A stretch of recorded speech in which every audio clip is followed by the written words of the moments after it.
Okay, welcome dito sa Stanza Beach. Oh. Hello.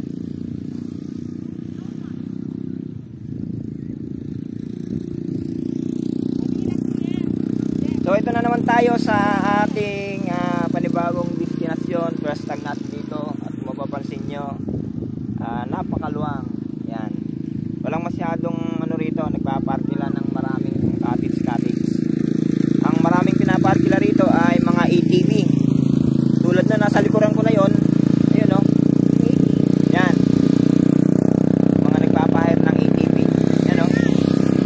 Yan sa mga mahilig sa ATV. Okay, dito masisyahan kayo sa pagpapatakbo sa sobrang luwang. Yan, may mga ATV dito na pinapahire na mga off-road. At yung dagat magmula dito sa pinarkingan natin. So ayun yung sasakyan natin, si Maroon. Yan. Magmula dito ay mga 300-400 meters pa yung dagat. O tara, punta tayo.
Bigyan na natin yung tubig.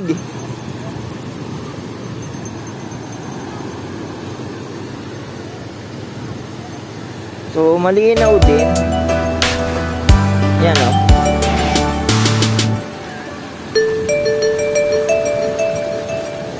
Malinaw din yung tubig. Pero kung ikumpara mo dun sa Patar, ay siyempre iba yung tubig talaga dun. Saka yung buhangin doon. Dito siguro hindi ko alam kung mapapansin nyo dun sa may pinakailalim ng tubig, yung may mga maliliit na maliliit na shell at saka yung maliliit na durog na shell. Is maraming taon pa siguro para yan ay kumapal. Para yan is maging white beach. Kamukha ng Patar.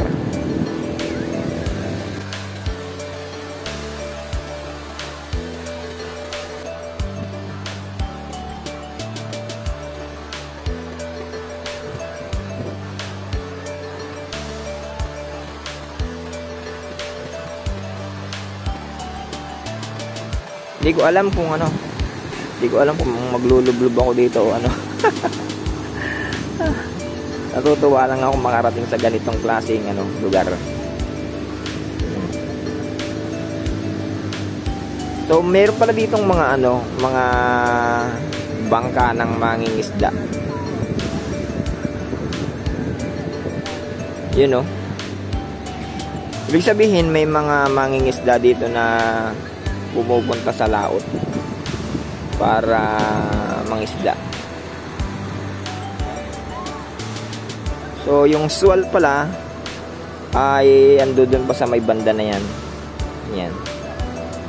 Yung pinaka peace port ng swal ayun sa Guiron.